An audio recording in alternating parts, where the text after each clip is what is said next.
Les comparto la pantalla y nos vamos así rápidamente a la presentación.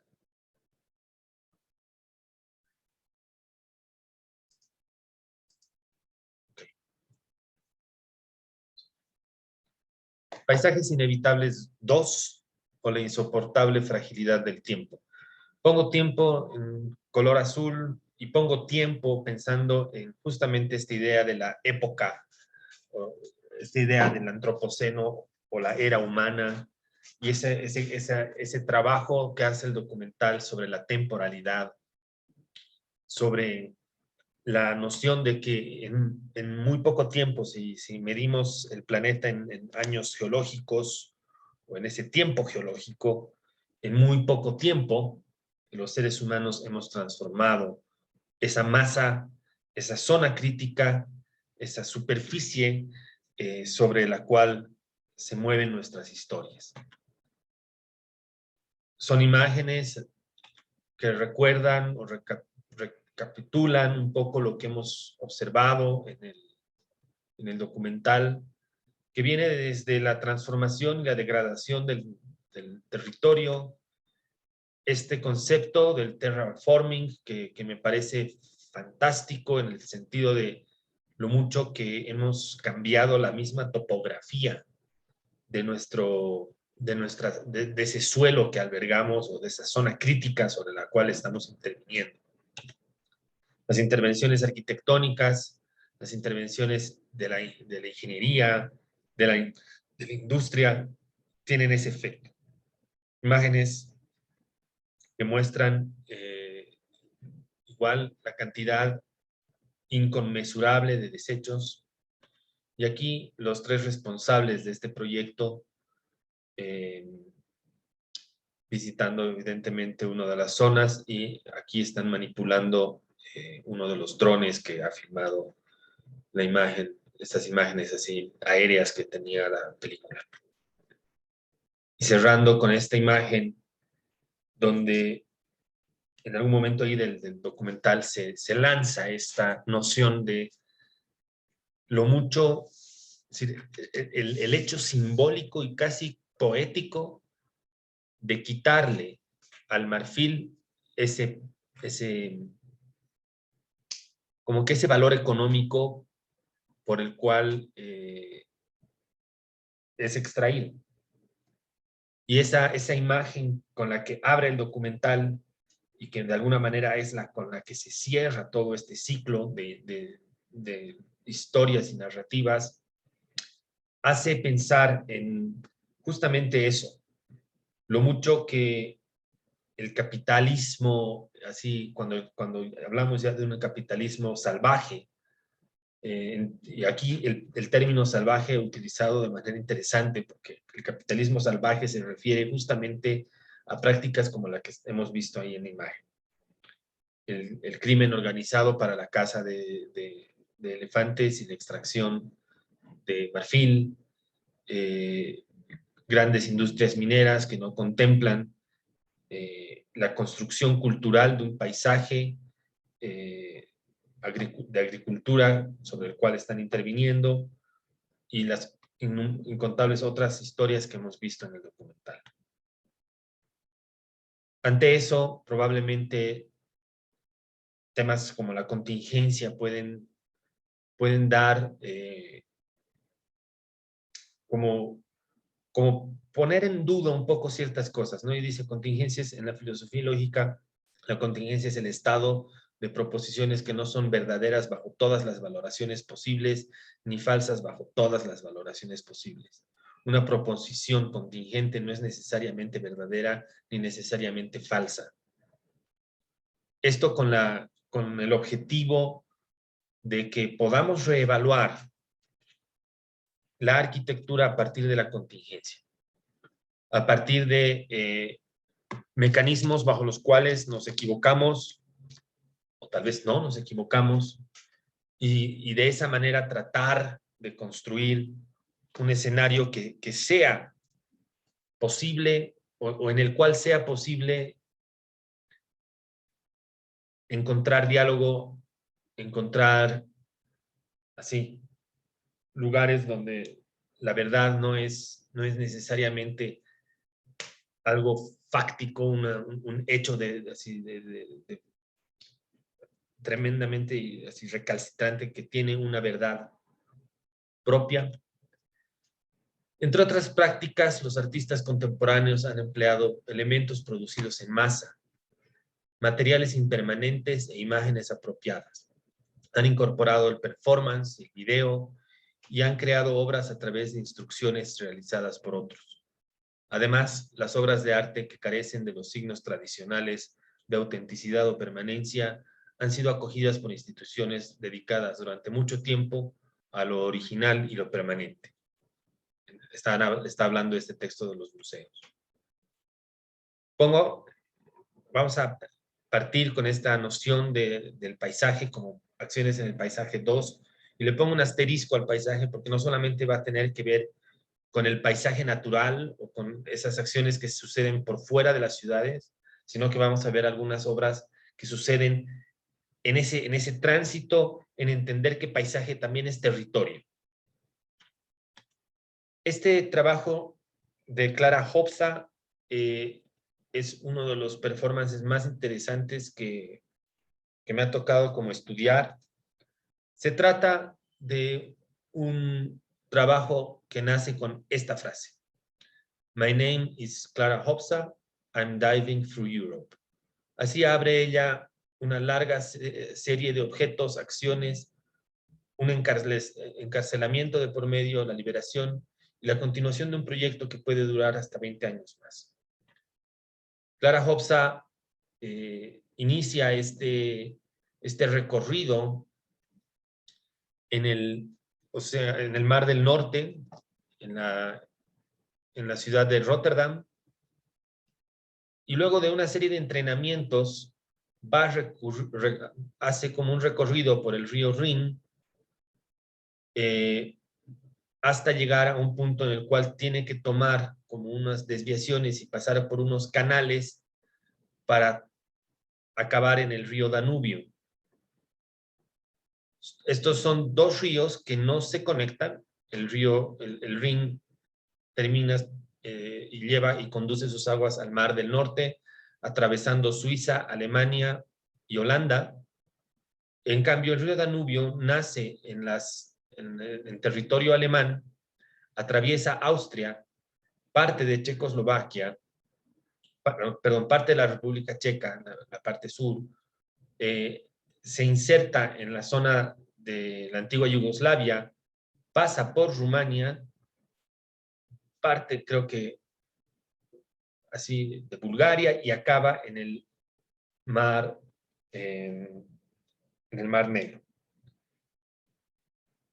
La intención de Clara es bucear toda esta masa acuática a lo largo de varios años, con sus debidas interrupciones, por supuesto, pero acabar en algún momento del año 2030 de recorrer un territorio atravesando sus fronteras y poniendo de nuevo en contingencia el concepto de la frontera, el concepto del cuerpo humano y diferentes aproximaciones que tenía el proyecto. Las primeras imágenes son de ella en Rotterdam aprendiendo a bucear en el puerto más grande que tiene Holanda. Y el trabajo se ha mostrado en innumerables lugares, sitios, buscando siempre esta relación entre el cuerpo, la historia, es decir, lo que ella cuenta como relato, y la situación del migrante, y en este caso la acción como una suerte de metáfora para esas transiciones. Estos son los tubos de oxígeno que ha utilizado en el proceso y una imagen de estas sus ideas iniciales en un momento en el que ella vivía en Berlín el año 2010. Vamos a ver algunas escenas grabadas.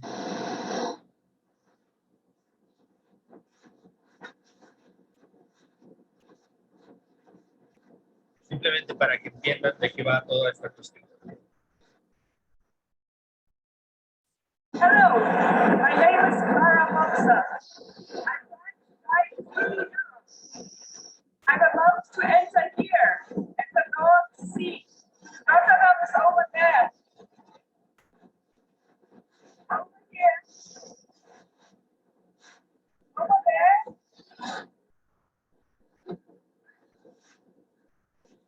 So I'm going to enter the river just there at the foot of the North Sea. And then I'm going to dive up the river until I hit the Rhine River.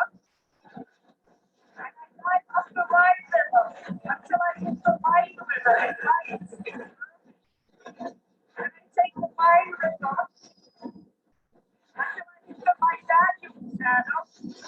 And then I take the Danube River all the way I hit until I hit Constanza.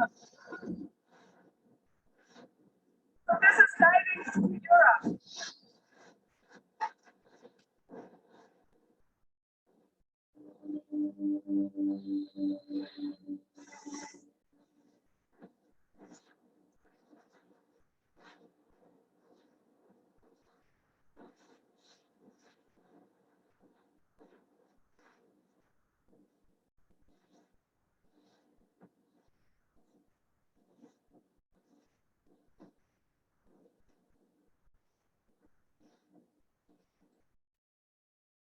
Entonces ella se va de viaje e introduce y se introduce en esta idea de voy a bucear.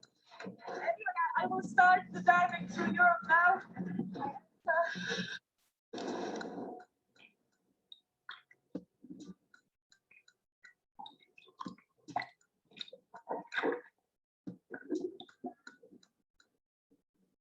Y necesita ese elemento naranja para que se pueda ver dónde está.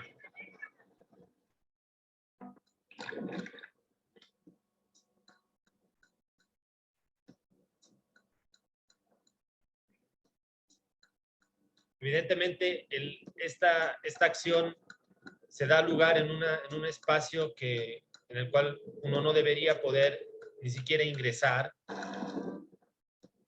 razón por la cual después sí se arma toda una polémica en torno a su posible encarcelamiento.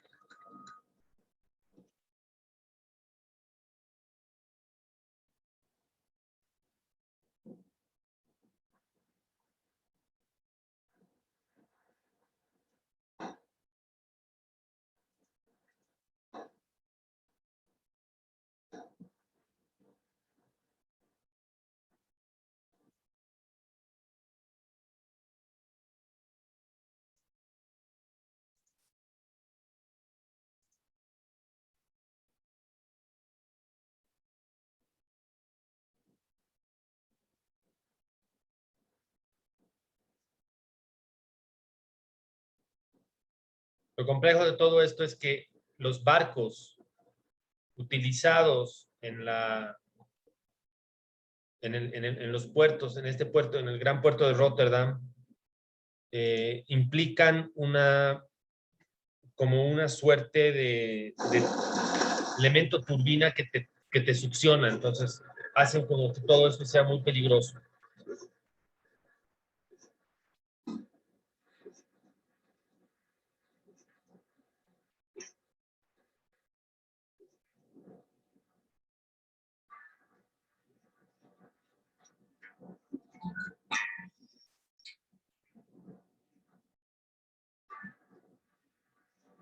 Y evidentemente está buceando sin ver a dónde se dirige, ¿no es cierto?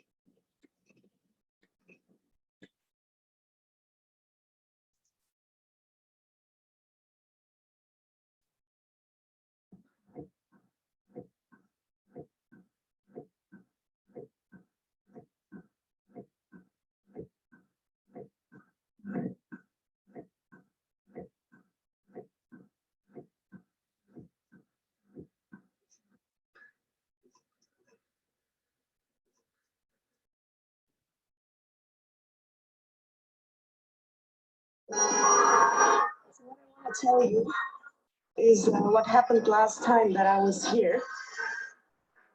When I hit Rotterdam, the waterway was so full of currents. And these big container ships, they were really pulling you towards them. And I decided to take a left route and take the smaller Delfts Canal. Entonces lo que dice es justamente eso, que los grandes barcos la estaban jalando hacia sus turbinas y que eso fue tremendamente difícil. Entonces, razón por la cual se está tomando un canal que la va a conducir al río Rin de otra manera. I enjoyed a beautiful spectrum of colors. They were shifting from green to gray to... I was very relaxed and very introverted, you know, this kind of mindset as a diver that you get when you're really in your own head. And I hear this panicked yell. And I look around and there is a big container ship pulling towards me. I took a bit of a break. I didn't want to look at the footage for like months, you know. Now it's time to continue diving again.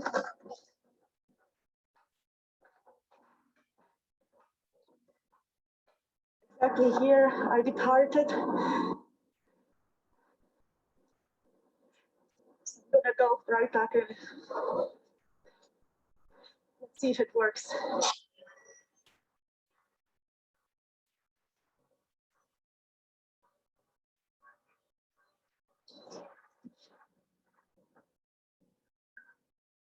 Entonces, todo ese trayecto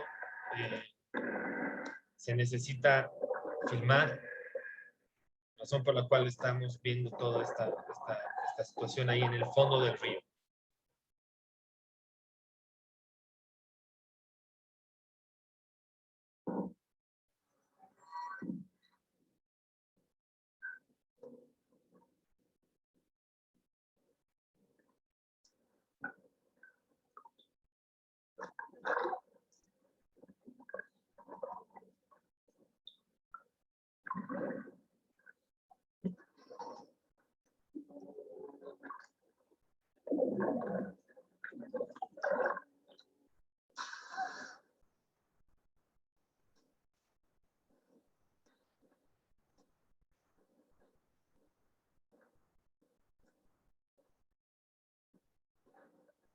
Evidentemente,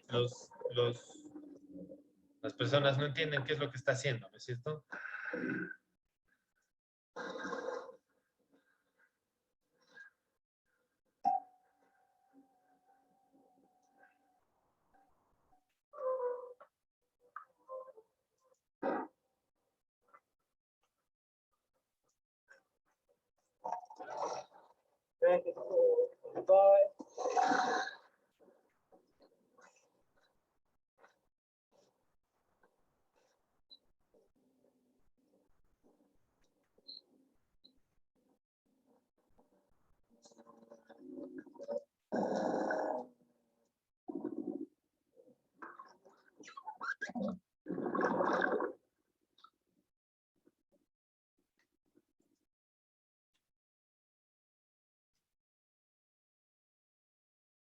Esta es la famosa petición firmada el año 2012 para que Clara pueda ser así, sacada de la cárcel en caso de que se necesite un permiso para poder viajar. Francis Alice, que ya lo hemos visto la semana pasada, tiene una gran cantidad de trabajos que lidian con esta noción del territorio. Esta imagen que están viendo se llama Green Line y está reflexionando sobre la frontera entre el Estado de Israel y el Estado de Palestina y un poco esta zona crítica sobre la cual se debate el territorio. Para entender este tipo de performance o acción, se debe pensar que el registro se convierte en una forma de narrativa alternativa. donde se cuentan los sucesos y el tiempo y el paisaje y el territorio con otra forma.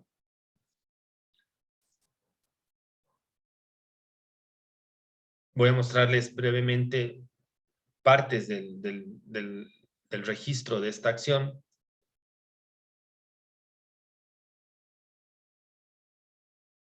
Y este statement tan certero que Alice pone al principio del video. A veces hacer algo poético puede ser político y muchas veces hacer algo político puede ser poético.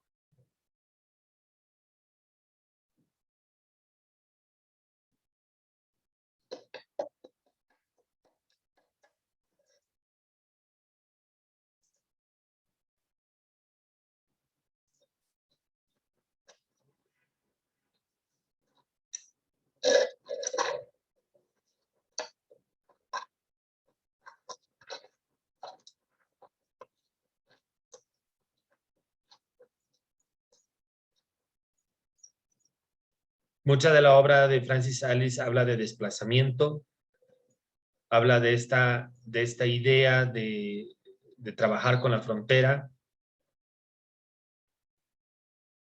¿Qué ha pasado?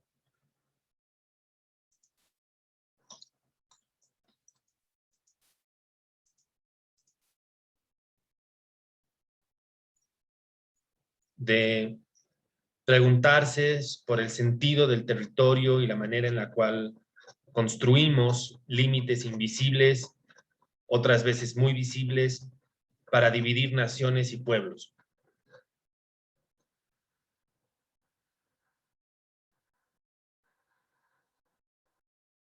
A lo largo de todos estos kilómetros, Alice va vertiendo pintura verde sobre su recorrido,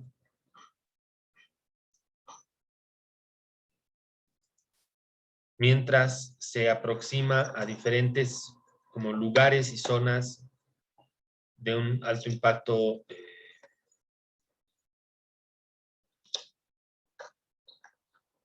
político.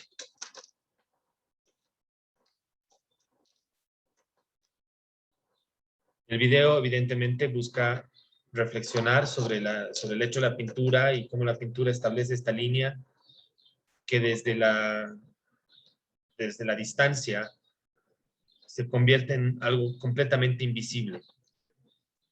Prácticamente podríamos decir que es algo que carece de sentido.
Entonces esto tiene también un impacto urbano, tiene un impacto directo sobre el tejido de relaciones que se dan entre los habitantes y evidentemente también está rayando en el vandalismo, ¿no? La acción artística como algo temporal, evidentemente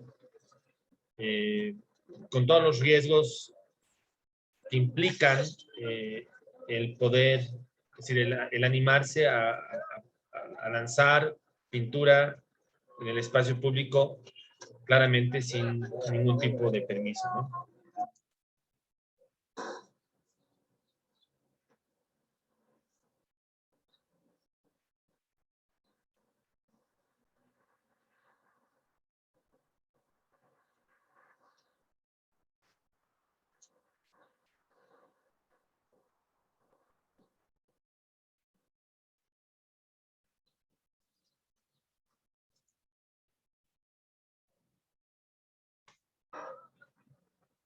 y acá hasta llegar al paso fronterizo entre ambas naciones.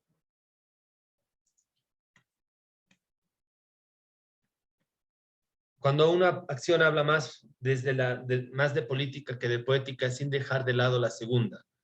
La sencillez del acto puede ser más fuerte que cualquier otra cosa, como si se tratara de una publicidad, de un eslogan. De esa manera, la obra de Francis Alice es certera, no solamente en la manera en la que va a emitir un mensaje o señalar un problema, en este caso estaba señalando este problema inherente al territorio israelita y a la manera en la cual se ha constituido, sino que además de señalar el problema, puede construir una mirada contingente que abrace ambos lados del conflicto. En este otro trabajo, este día es en Ciudad de México, Francis Alice recorre las calles, así como haciendo una suerte de deriva urbana, con este gran bloque de hielo que poco a poco se va convirtiendo en una mancha de agua. El recorrido por la Ciudad de México hablaba de esta idea de que se puede pensar que el urbano como experiencia puede ser así como ese bloque de hielo, que se puede diluir, que se puede, digamos, derretir de maneras insospechadas y que la comprensión de una zona, de un espacio, no están delimitados únicamente por construcciones, calles, puentes, aceras, sino que está constituido también por acciones y experiencias humanas, como esta acción que estamos viendo acá, que se llama Timelapse en la Ciudad de México, donde Francis Alice lo que hace es convocar a la gente a que giren, se acomoden a lo largo de la sombra de la bandera del Zócalo en la Ciudad de México. Entonces, esa sombra producida por la bandera tenía que ser como mimificada, es decir, una suerte de trabajo de mímesis por este grupo de personas. Incluso en momentos en los cuales funciona ahí la gran feria del Zócalo. Y ahí tenemos una imagen de la gente como acomodándose bajo esta lógica. En el mismo Zócalo, Francis Alice organiza una pieza aún más interesante que se llama La multiplicación de los borregos. Y lo que él hace ahí es, en una hora en la que había poca gente, llega con una oveja y le enseña a la oveja a dar vueltas alrededor del mástil. Como cualquier pastor puede hacerlo en un tiempo determinado.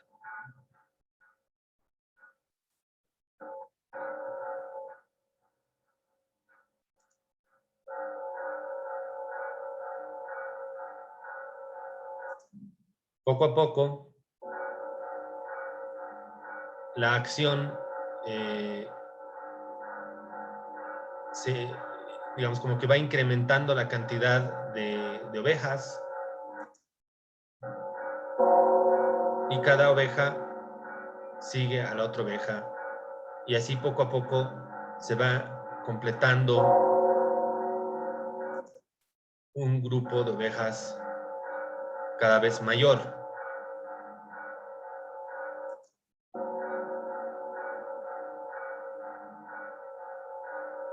Cada oveja es soltada así en un tiempo específico y se incorpora al nuevo grupo.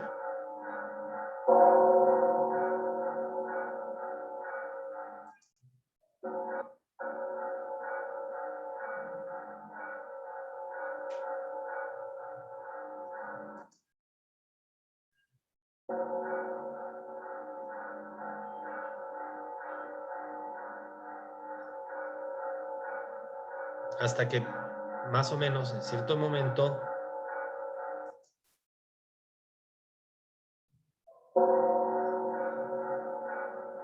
la primera oveja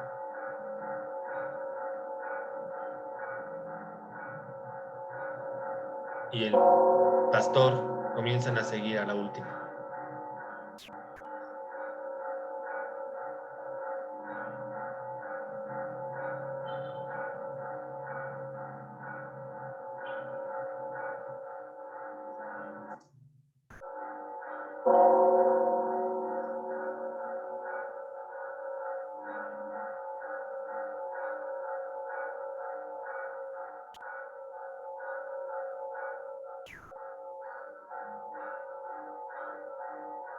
Y esto se va repitiendo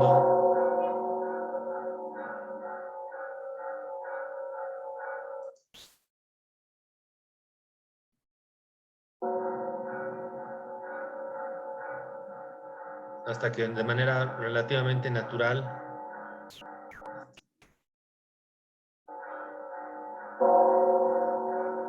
las ovejas salgan del espacio del escenario.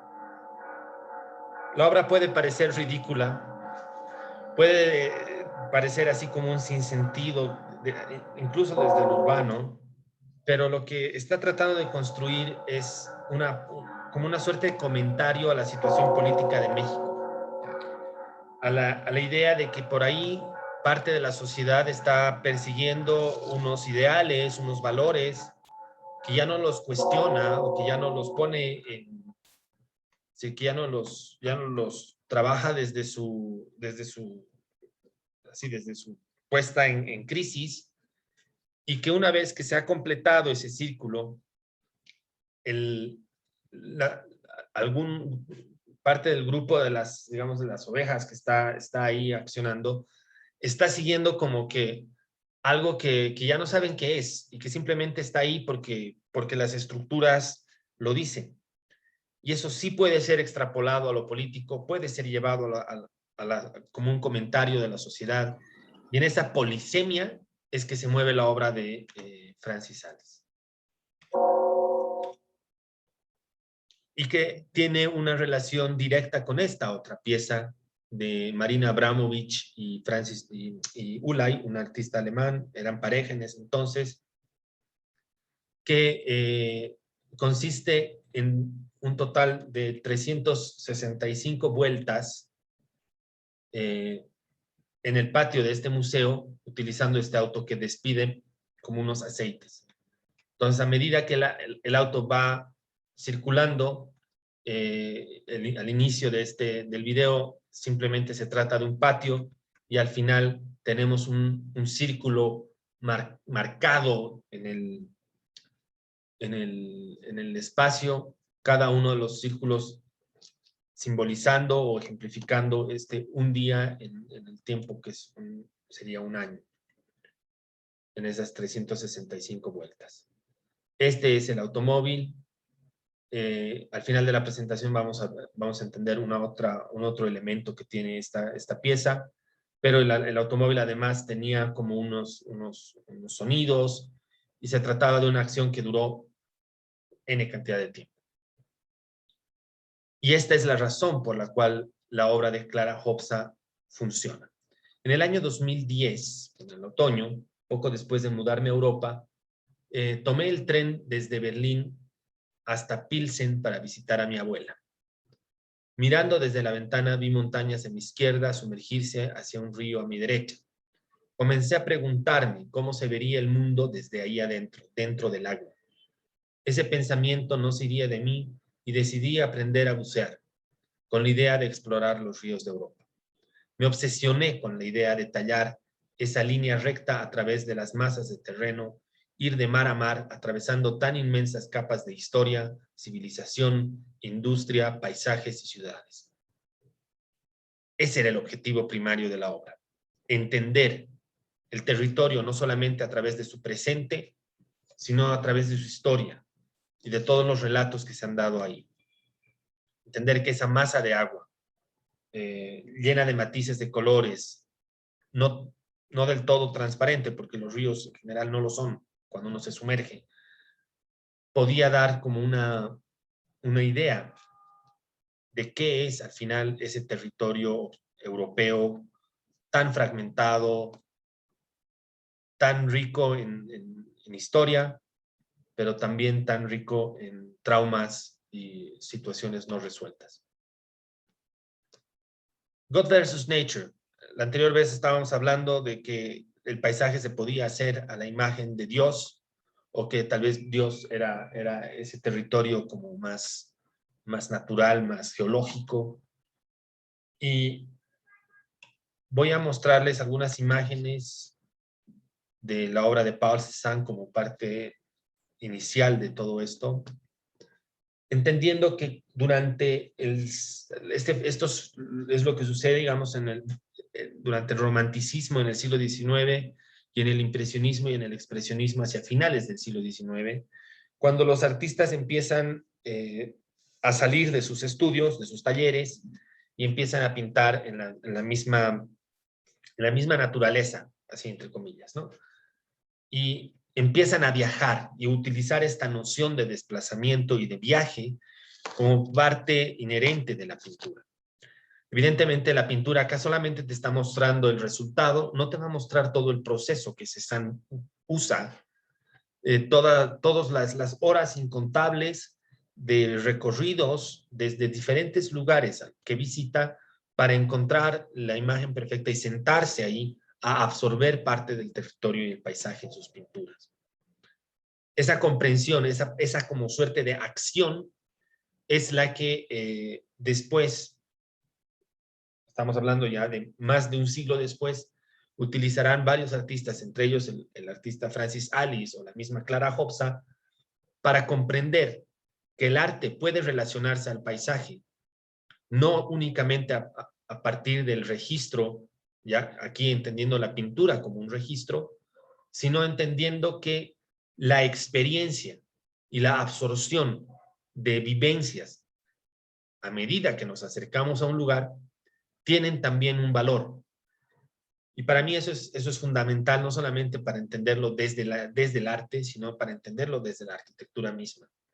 Entender que la obra terminada no es el único producto que vale, sino que todo ese recorrido y todo ese proceso que tiene que darse para llegar a la construcción tienen un valor y que deberían tal vez ser graficados y mostrados de otra manera.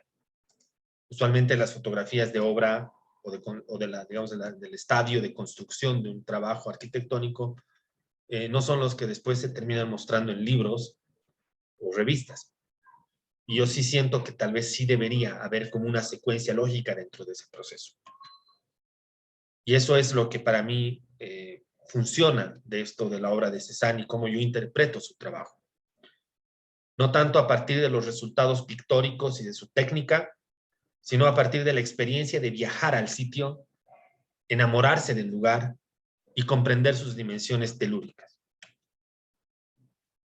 Porque para eso se requiere tiempo, se requiere así como un compromiso con la obra de arte, con la creatividad y con el cambio en el mundo. Estos dos trabajos, uno del 2015 y el otro del 2017, muestran esas transformaciones que Cézanne tanto ha buscado. En el caso de las piezas que estamos viendo acá, estas son todas imágenes de paisajes europeos, unos intervenidos con represas, intervenidos a partir de la transformación de los campos de cultivo y el retroceso de los bosques, porque los campos de cultivo hicieron retroceder grandes masas boscosas en Europa Central. Y en este lado, lugares potenciales de transformación de paisaje que se han dado en nuestro país. La mina Inti Raymi, de la cual vamos a hablar en breve. El lugar donde se piensa hacer la represa del Bala, la mina Chojlia en los Yungas, la mina San Cristóbal en el departamento potosino, los campos de plantación de soya y otras plantas en lo que vendría a ser el oriente boliviano, unas piscinas de lavado mineral y de trabajo, digamos como que estas son como piscinas para el tratamiento del agua que sale de las minas en Oruro, y el Cerro Rico de Potosí visto desde el satélite. Todo esto para llevarnos a este escenario. Estas imágenes que están viendo son imágenes de archivo de una mina de sal sobre la cual yo he trabajado la tesis de mi maestría en Alemania. Se trata de imágenes de las primeras chimeneas y de las primeras, digamos, los inicios de esta industria, que ahí a 350 metros de profundidad, atravesando una serie de ascensores que bajan desde la parte alta de la fábrica, se encuentra un gran sedimento de sal, producto del retroceso de los glaciares y que data de millones de años hacia atrás. Este espacio se ha ido trabajando con los años para constituir la producción de sal, y en este caso estamos hablando de fertilizantes que se producen a partir de estos minerales, y todos esos después vuelven a subir a este lugar y los desechos se almacenan en una suerte de pequeñas montañas que están viendo aquí más o menos cómo iniciaban y que después tuvieron que ser relocalizadas para convertirse en esto que están viendo en esta imagen. Se trata de una montaña de alrededor de 500 metros de alto y que alberga todos los residuos que ya no le sirven a la fábrica y que se acumulan en ese manto, en ese elemento así tremendamente fuerte de así, material que se acumula con un grado de estética, para mí, absoluto. Esta imagen es una fábrica, una antigua fábrica, hoy convertida en museo, en el famoso lugar, el Ruhrgebiet, en Alemania.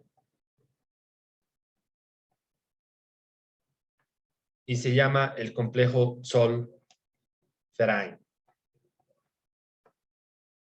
Se trata digamos, del complejo industrial más grande del mundo en su momento y la mina de carbón más grande del mundo también en ese entonces. Acá, una imagen del río Desaguadero en el altiplano boliviano. Y esta, la imagen de uno de los hoyos que tenía Inti Raymi, que hoy ha sido rellenado con agua. En el pasado esto era un trabajo muy similar a lo que han visto en las imágenes del documental. Era un agujero en el territorio hoy rellenado con agua. Imágenes de mineral dentro del Cerro Rico de Potosí. Básicamente lo que están viendo ahí es como el perfil o el material que se adhiere al borde del socavón. Restos de material en los bordes del Cerro Rico de Potosí, en las afueras de la ciudad de Potosí, acumulados al lado de una zona donde se deja escombro de construcciones, nuestro retorno a Alemania y al Zollverein, donde se acomodaban estas grandes maquinarias, tuberías, chimeneas y la cantidad de acero que se necesitaba para que esto funcione. Y así se puede entender que tal vez nuestras agencias, nuestras búsquedas puedan regresar de nuevo a Europa a pedir por, ya sea por el material perdido en ese gran puente de plata que se supone podría haber conectado Europa con América. Y evidentemente esta imagen, que es la constatación del paso del tiempo y de esa paradoja que se da entre Dios y la naturaleza, entre la idea de que lo natural puede ser sujeto de extracción, en esa su comparación con la Virgen, y la importancia que tuvo el Cerro Rico en la construcción de un imaginario. En este caso, intervenido a través de una serie de trabajos ahí con grafos y grafos metálicos, que buscaba entender ese cerro laminado en plata, la eliminación y la vuelta a montaña de los personajes que propiciaron o anunciaron o determinaron esos momentos de extracción. Entonces, ahí los reyes, la iglesia e incluso la misma religión se convierten en montañas para dejar lugar a ese escenario que ha sido arrasado por la producción de mineral. O esta imagen que pretendía hacer como una suerte de corte que pueda situar a esta anterior imagen mediante esta suerte de gran escenario que no se puede terminar de comprender, y el Espíritu Santo vuelto roca, vuelto material y mineral. Y evidentemente la imagen está del Cerro Rico irrumpiendo y haciendo un hueco en ese muro que el padre Arriaga en algún momento quiso construir en Potosí para evitar que la gente comprenda al Cerro Rico a partir de esta idea, de que la Virgen y la Pachamama podían fusionarse en términos de creencia, en términos de digamos, la materialización de la fe dentro de la montaña, y de qué manera esto ha determinado una lectura de las montañas y del paisaje en nuestro territorio boliviano. Este video lo vamos a dejar para más adelante. Nos vamos a ir directamente a esta parte de acá. Estamos bien. Aquí el objetivo es entender dos cosas en esencia. Que la obra de arte puede construir y redefinir espacios. Esta es la obra de Urs Fischer. Aquí una selección de obras. Estas se hicieron, estas primeras tres se hicieron para la Bienal de Venecia, el año 2011. Y la que me interesa verdaderamente es esta pieza de acá, que consistía en la excavación de los pisos de una galería en Suiza, que iba a ser remodelada y que, como si se tratara de una arqueología, o como si una bomba hubiera entrado y ocupado el territorio, Urs Fischer excava, quita los cimientos y encuentra toda esta cantidad de tierra que está debajo del espacio arquitectónico, mostrando que el museo también es un ser frágil y que su temporalidad, por más que se lo plantea como algo que puede ser perenne y que tiene que, se supone, guardar los secretos y las historias de montones de generaciones de seres humanos, está apoyado o asentado sobre estas masas de tierra que Urs Fischer las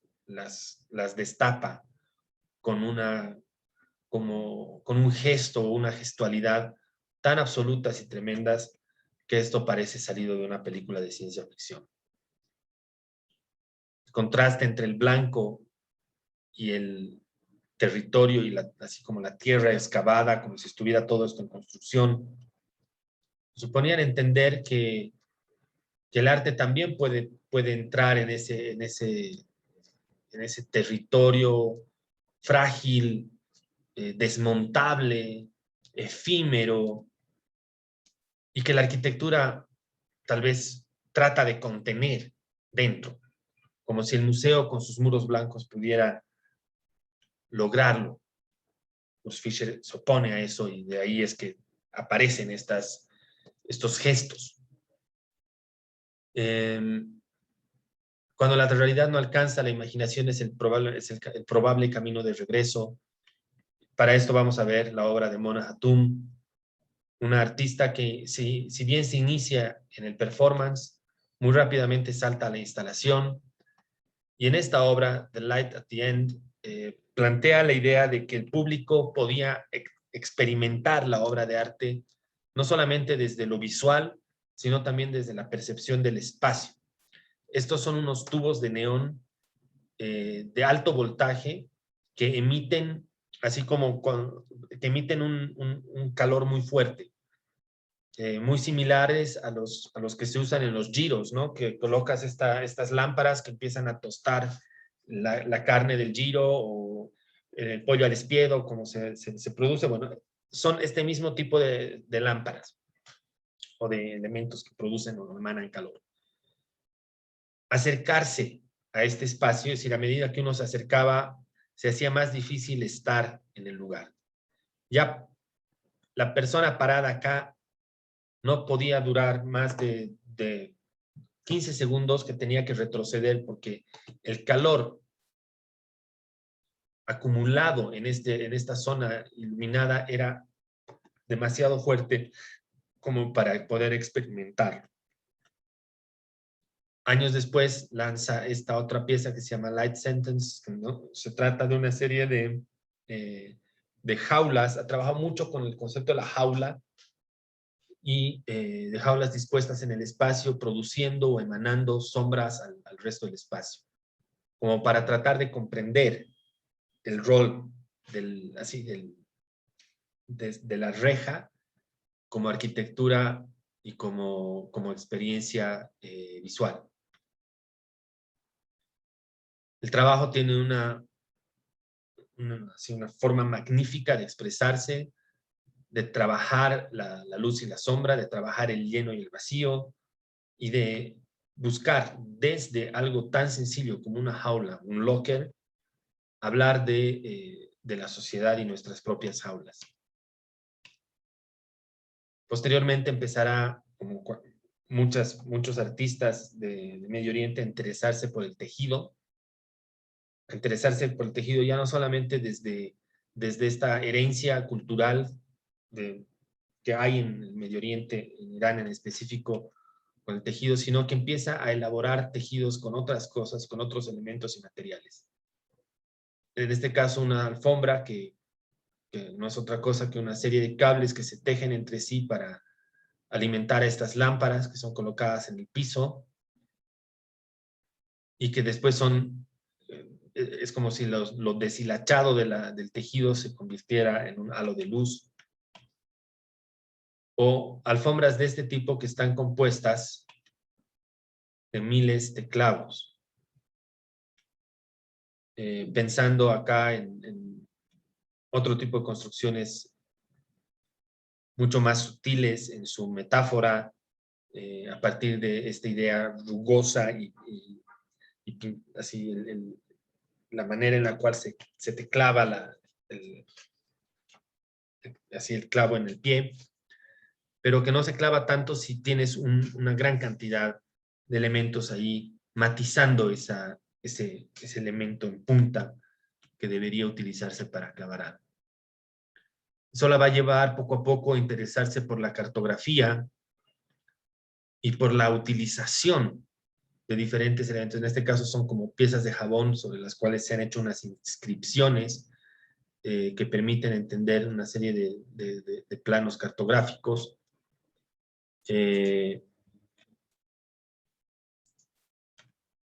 O a la elaboración de columpios con diferentes cartografías en ellos para pensar en ciudades que se están enfrentando y comunidades y pueblos que están enfrentados a partir del flujo. Esta obra es maravillosa, es un mapa del mundo construido a partir de canicas dispuestas en el piso. Esto es en el Centro Georges Pompidou en Francia. Esta obra yo la he podido ver en vivo y es fantástica, es una de las cosas más inmersivas a las cuales te puedes enfrentar. Entender la dimensión del mundo a partir de algo tan pequeño como una canica y saber que ahí hay miles de estas bolas que están conformando esa nuestra gran historia que son los seres humanos y sus territorios poblados. La obra se ha montado en diferentes lugares, en diferentes formatos. Ahí está la pieza en este otro lugar.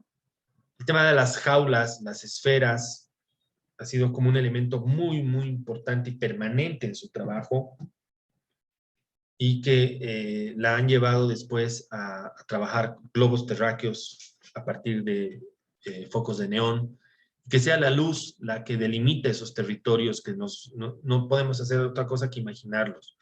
Comprender el territorio mundial y comprender la cartografía del mundo.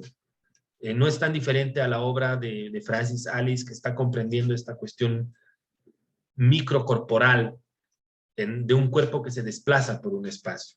Aquí lo que Mona Hatun hace es pensar que el territorio que representamos, y que es evidentemente eso que hacemos en la arquitectura y el urbanismo, ¿no? de representar un lugar y de representar un sitio, es al final un ejercicio de imaginación. Es un ejercicio que se da en la mente y que no está necesariamente dibujado en la realidad.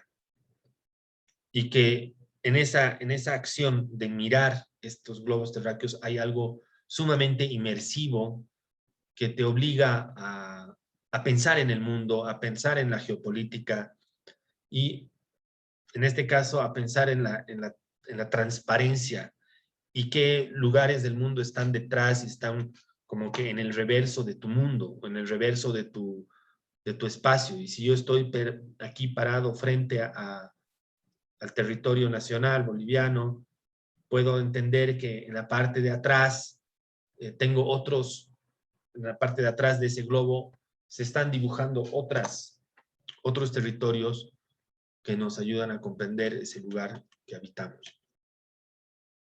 Sildo Meireles trabajará el tema del territorio y el tema de la imaginación con otras nociones y prácticas. Esta obra se llama Misión o How to Build Cathedrals, cómo construir catedrales. En esencia se trata de 3 elementos repetidos n cantidad de veces. 600,000 monedas en la base, 20,000 huesos colgados del techo y 2,000 hostias de comunión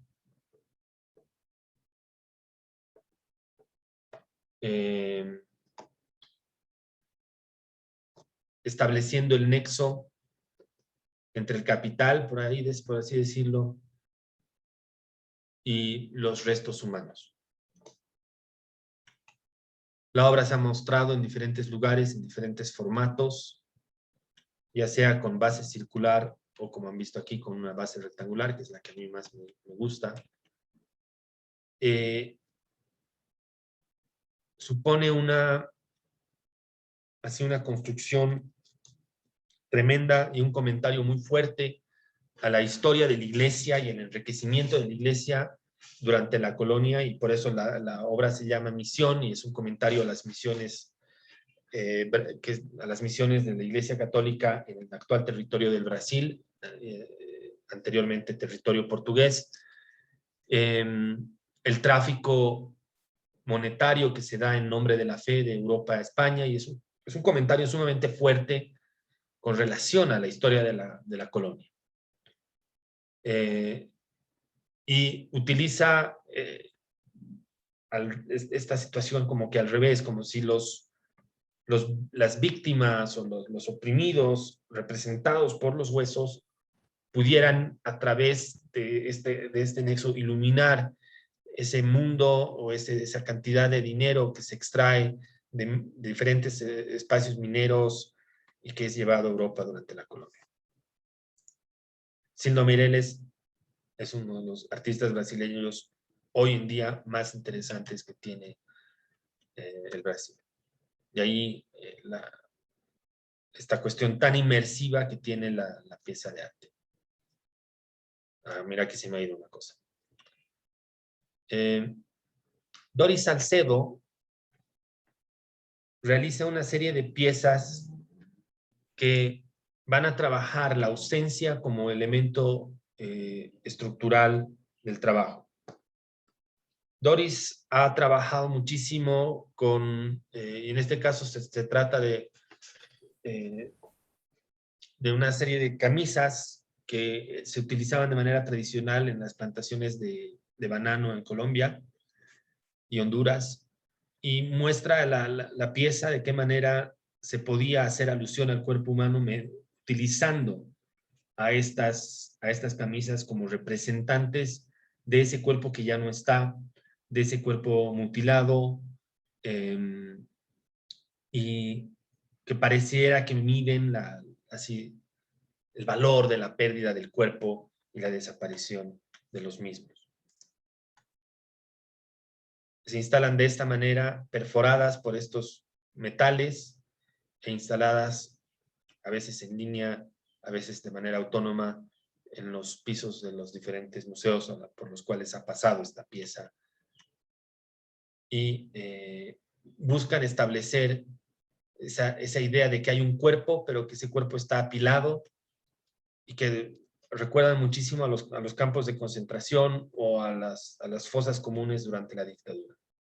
Evidentemente, Colombia es uno de los países que se ha enfrentado de manera más cruel a la muerte, al desarrollo o a la violencia y a la inserción de la violencia, no solo a raíz del conflicto entre las FARC y el Estado y el gobierno y los diferentes gobiernos colombianos, sino por esa herencia a los abusos cometidos por parte de empresas transnacionales e internacionales que operaban en suelo colombiano ya a inicios del siglo XX.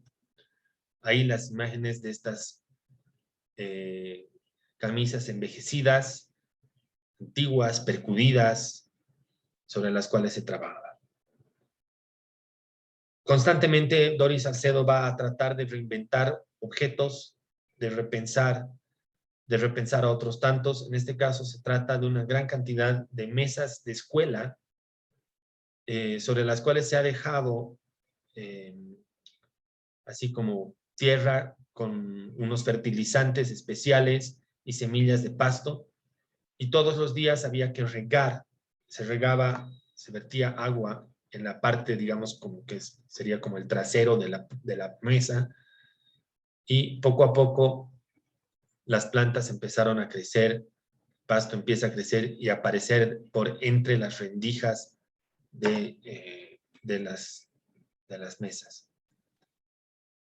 En este otro trabajo se trataba igual de la ausencia del cuerpo, y Doris Salcedo lo que hace es conseguir una cantidad inmesurable de sillas que son instaladas en este intersticio que se constituye a partir de la demolición de un edificio. O este otro trabajo donde sillas similares a estas son colgadas de las paredes del museo. En este trabajo se genera un gran tejido que está constituido por estas como pétalos de esta flor, que es la flor que envuelve al chilto, y que se han utilizado para construir este gran manto.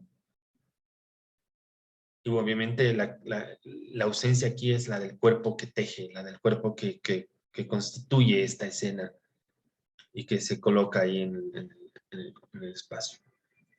Estas piezas son fantásticas, son unos especie de ponchos construidos a partir de agujas.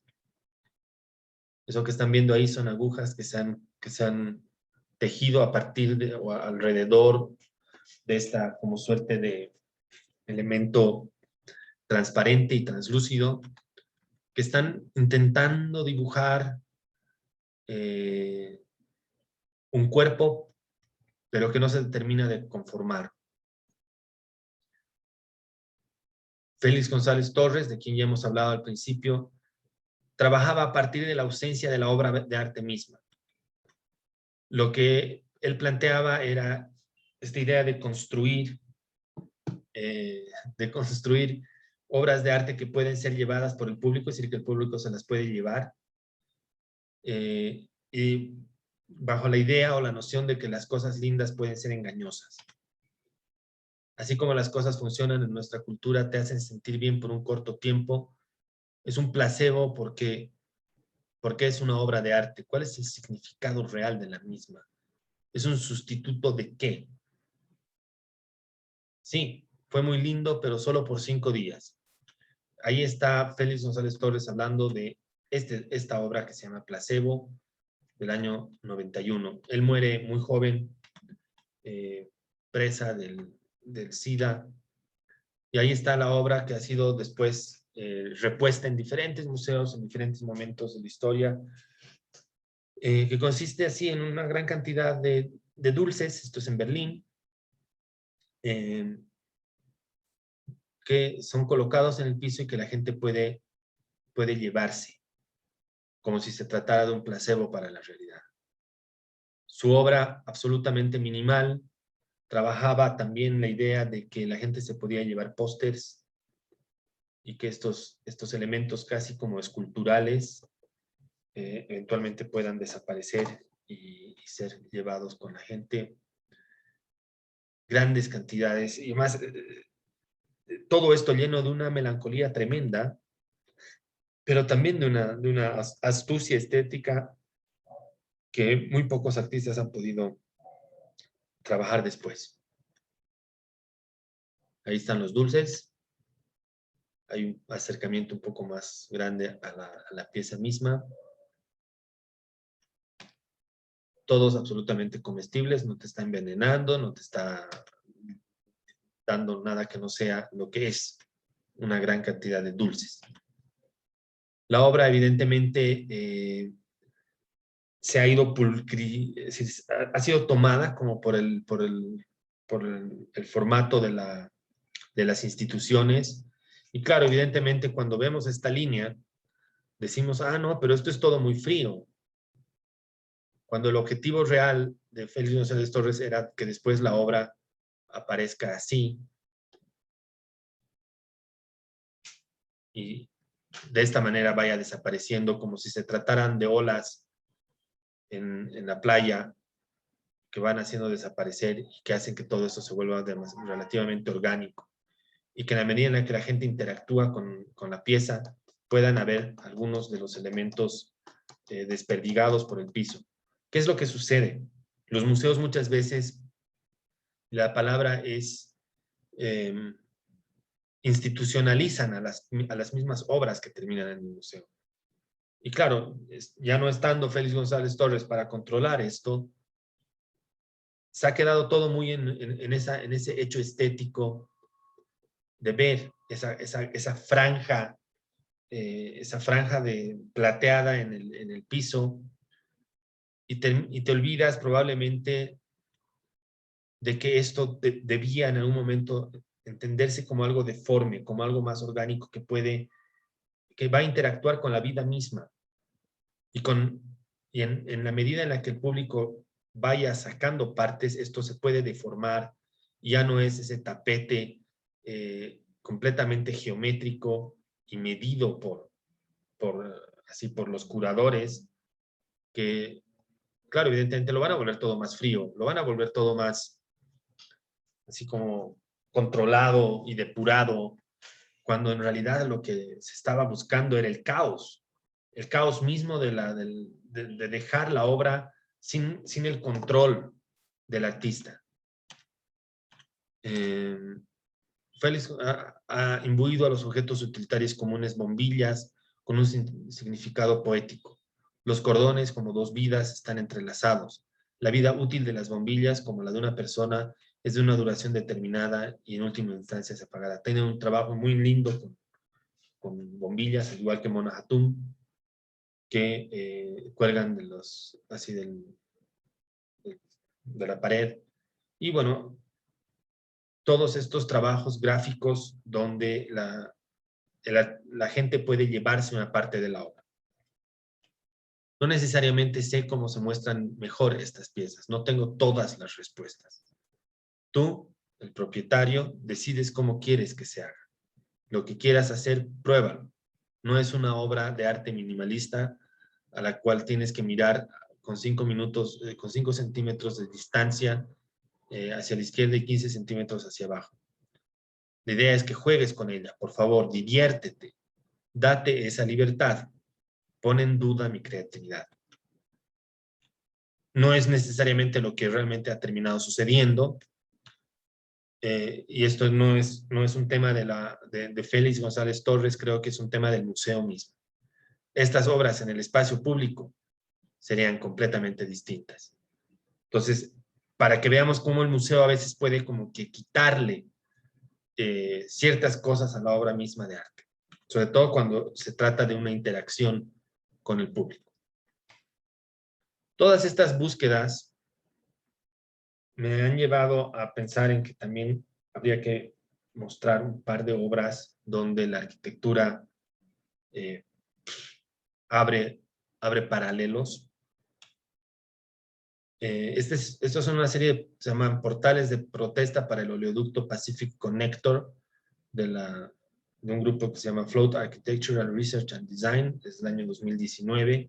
No son otra cosa que pequeños pabellones donde la gente se puede sentar a contemplar ese territorio por el cual después, en un tiempo, va a pasar un oleoducto, un gasoducto que va a pasar por ahí. Haynes Inlet Portal es uno de los 3 pabellones instalados a lo largo de las rutas propuestas del Pacific Connector Pipeline, un importante gasoducto de gas natural planificado para su construcción en el noroeste del Pacífico de América del Norte. Los portales están pensados como protesta y resistencia, ya que colocan visiblemente algo de valor en el camino de destrucción potencial. Cada uno de los 3 pabellones está construido en terrenos privados, propiedad de miembros de la comunidad que están desafiando activamente la expropiación de sus terrenos para la construcción de oleoductos. Cada uno de los sitios es ecológicamente rico, uno es un estuario, otro es humedal, uno es una ribera del río. Y esto es lo que ves, sentado ahí. Te permite entender que los portales están destinados a transformar la percepción de estos lugares, demostrando su valor en términos del holismo ecológico, ciclo de nutrientes, refugio de múltiples especies y biodiversidad del hábitat, en lugar de en términos de extracción y beneficio económico. La búsqueda es esa, que la arquitectura también pueda ser o pueda ser parte de una búsqueda activista, de una búsqueda por comprender los paisajes de otra manera. La paja suelta que gira en espiral alrededor de cada uno de los portales arroja agua de lluvia por un lado del pabellón y proporciona un refugio para los humanos. Por otro lado, la paja recolecta agua y nutrientes, por lo que es un hábitat muy activo para otras especies a todas las escalas. Esta es una subversión intencionada de la supremacía humana en el espacio arquitectónico. La paja es de juncos y tule cosechados localmente. El trabajo se adapta pues y se mimetiza con el paisaje de manera muy buena. Los portales están destinados a coreografiar la experiencia humana del tiempo como cíclico, en el clima, las mareas, los niveles del agua y el movimiento planetario. Y cuando el material se descompone y se acumula, esto empieza a suceder. De esta forma, los pabellones llaman la atención sobre el pasado y futuro ecológico simultáneo de estas tierras. Serán un espacio para leer o un espacio para simplemente observar. Los portales están ubicados en tierras que se encuentran dentro de las tierras tradicionales de los pueblos Cos, Coquille, Upper Umpqua, que fueron sacadas por la fuerza de estas tierras por el gobierno de los Estados Unidos. Hoy en día los descendientes son ciudadanos de las tribus confederadas de los indios Cos, Lower Umpqua, Siuslaw, la tribu indígena Coquille y la banda Cow Creek de la tribu Umpqua. Para que vean que también la arquitectura puede como que establecer ese puente entre comunidad y paisaje, entre paisaje y protesta.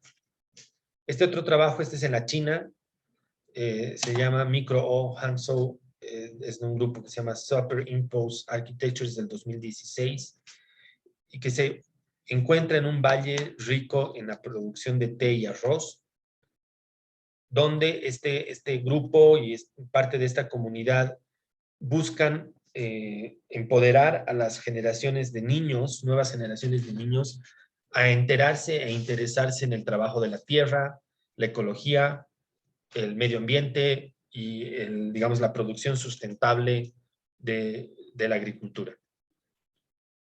Se trata en esencia nuevamente de un elemento circular, pero en este caso lo circular muy asociado justamente a esta rotación de los cultivos y evidentemente a pensar en la experiencia humana como motor central de la transformación de la sociedad.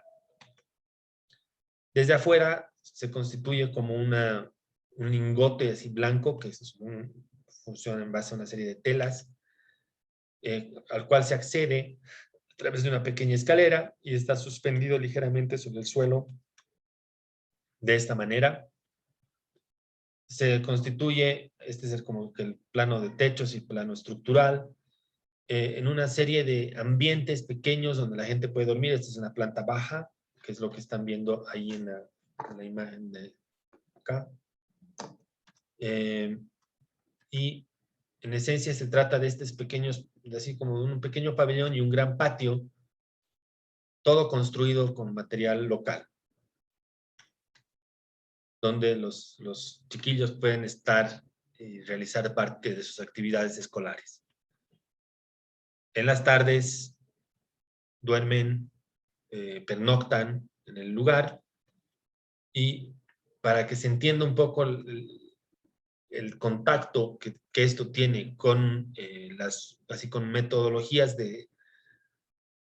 así tecnológicas antiguas, todo está construido con madera del sitio y con una intención muy clara que es recuperar así, primero, estrategias de bajo costo en la construcción, elementos sustentables dentro de los métodos estructurales y evidentemente un espacio que llame al cobijo y que llame a la sombra. Este es el espacio visto desde adentro, tiene un pequeño huerto y un gran patio sobre el cual los chicos están, y afuera, en el terreno, aprenden a cultivar, a sembrar y otras acciones. Y evidentemente la inserción que esto tiene en el paisaje y digamos, en esta como comunidad agrícola es muy interesante. Este otro trabajo de Soneta es del año 2019 en la región de los Alpes, en Suiza. Se trata de un trabajo que busca entender, bueno, el nombre lo dice todo, Perspektivenweg es como el camino a la perspectiva, busca entender la relación de la ciudad con el paisaje y con la montaña circundante. Se trata de una serie de senderos y elementos que ayudan a contener el movimiento de rocas y demás cuestiones. Y se trata así, básicamente de una serie de miradores y de puntos o estaciones donde uno puede descansar, que se adaptan al terreno, que toman el perfil de la topografía como elemento principal y como sujeto principal para la obra. Y además, lo interesante de todo esto, que es a mí lo que más me ha interesado, es llenan toda la experiencia con pequeños textos que están buscando reactivar un grado de conexión del público con el lugar, ¿no? O sea, las cosas están frente a nuestros ojos, los pensamientos aparecen o emergen lentamente hacia la superficie como si fueran burbujas, y evidentemente lo poético que es contemplar el paisaje a partir de este gran voladizo que no deja de ser lo suficientemente sutil como para no alterar esa inclinación natural del terreno, ¿no? Aquí de nuevo estas estaciones como de descanso están impregnadas de texto y poesía que acompañan al recorrido y a la experiencia del usuario. No te dejes llevar por el ejemplo del otro, el ejemplo de otra gente, déjate llevar por el ejemplo de la naturaleza, ¿no? Y este es un statement prácticamente arquitectónico. Aquí el elemento natural es el que está determinando de qué manera esto va a funcionar y esto va a generar un impacto en el consumo de imágenes del paisaje, la manera en la que nos enfrentamos a los mismos. Y aquí es que regresamos a esa imagen del auto dando vueltas en círculo en un museo. Adentro había este mantra que decía, el arte es fácil. Y abajo les dejo este link a una serie de trabajos que han sido recogidos en esta página que se llama antiatlas.net, que es como el atlas de las no fronteras, como posicionándose en contra de los territorios, así, de los seres humanos cuando estos restringen ciertas libertades. Y con eso hemos